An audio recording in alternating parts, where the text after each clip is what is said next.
My name is Dr. Thomas Gibbs. I'm the medical director of ReCOR, located in Massillon, Ohio. ReCOR stands for Regional Center for Opiate Recovery. We are a treatment center that deals strictly with opiate addiction. The opiate addiction epidemic has become front page news in the last several years, with people dying at an alarming rate. But we decided that we need to do something about that, and so we started this program called ReCOR. And what we do at ReCOR is we get the opiate addicts in, we explain to them what opiate addiction is about, and we use what's called medication-assisted treatment to treat their opiate addiction. Medication-assisted treatment consists primarily of a drug known as Suboxone.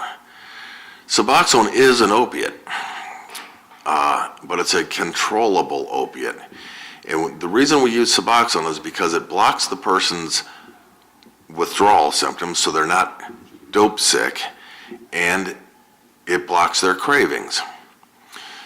Now, Suboxone in and of itself is not a treatment for drug addiction. It's not a treatment for opiate addiction. It is a treatment for cravings and dope sickness.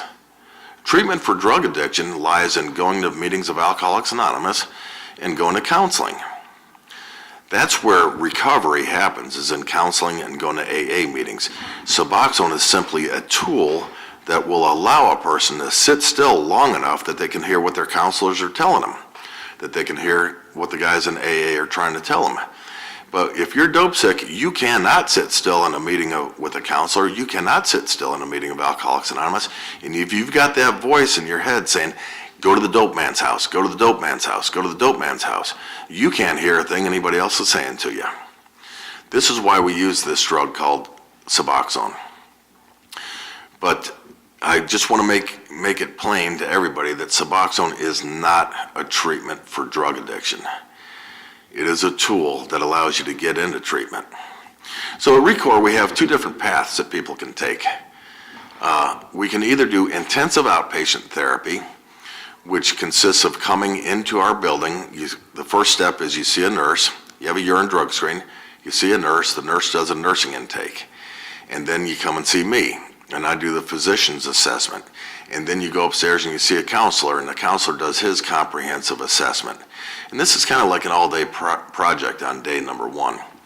We get you started on the Suboxone, and we get you signed up for coming in and dropping random urine drug screens, getting involved in the intensive outpatient groups, which meet 3 times a week for 4 hours a day, random urine drug screens.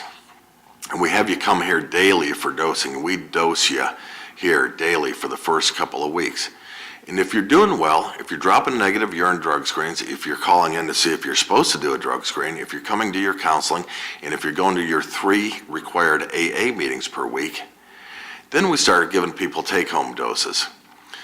Take-home doses, we give them 3 days at a time.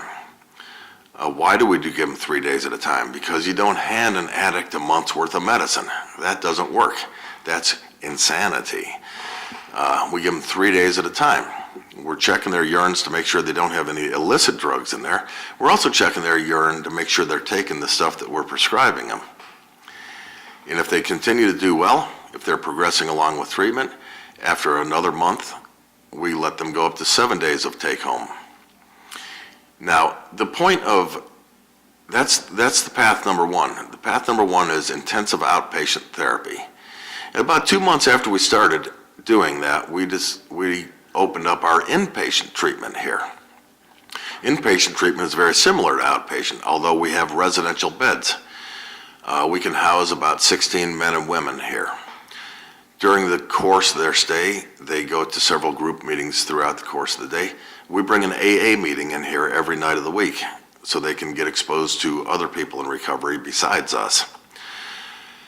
A lot of times when people come into ReCOR residentially, after they're here for a week or so, they say, you know, I really don't want to go back home to where my roommate's selling drugs out of our house.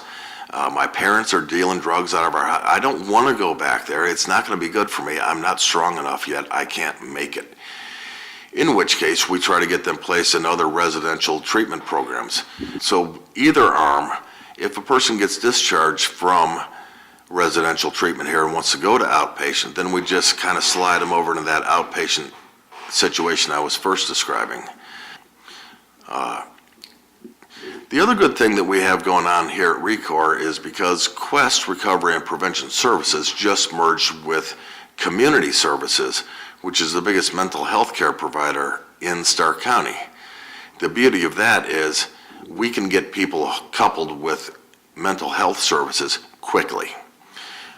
Before this merger, it was more difficult to get people hooked up with mental health services because a lot of people come in and they have coexisting conditions like bipolar disorder, and they need their mental health addressed as well as their addiction being addressed. But now we have a mechanism by which we can quickly get them linked up with psychiatric services, and it's been a real blessing for us to be able to do that. So we are located at 1660 Nave Avenue Southwest in Massillon, Ohio. The telephone number is 330-837-9411.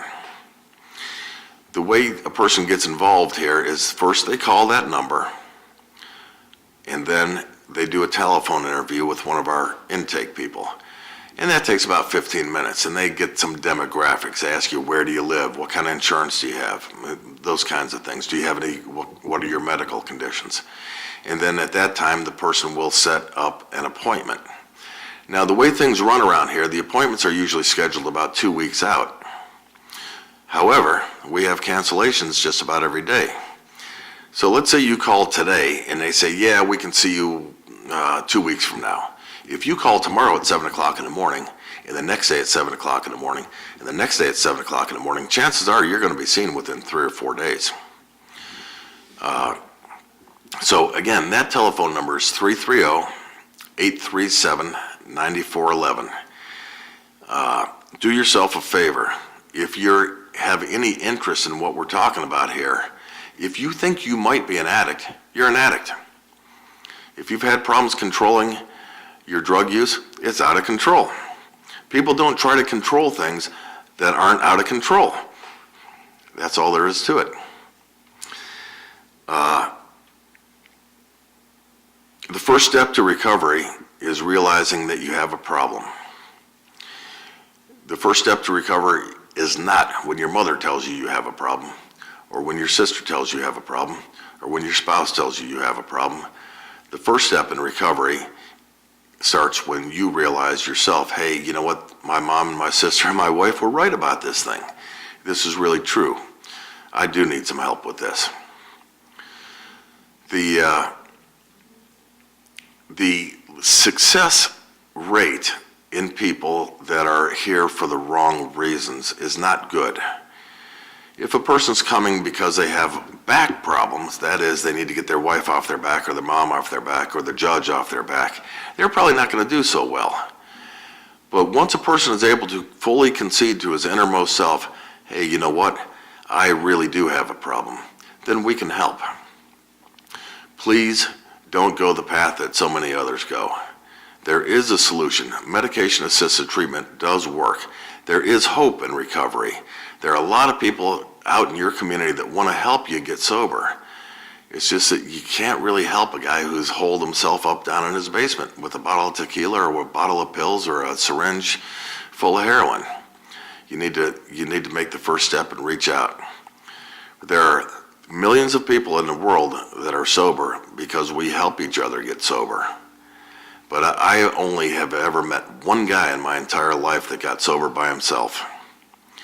And he detoxed himself, but he detoxed himself in a room of Alcoholics Anonymous. And he stayed in Alcoholics Anonymous until he died last year after being sober for 25 years. The other medication that we use here at ReCOR and is gaining popularity across the United States is a drug called Vivitrol. Vivitrol is a long-acting opiate receptor blocker. Okay, everybody that does opiates has heard of Narcan. Narcan is the stuff you give a guy when he's overdosed on opiates. Narcan has such a high binding affinity for the opiate receptors that it pushes all the opiates out of the receptors and wakes the guy up.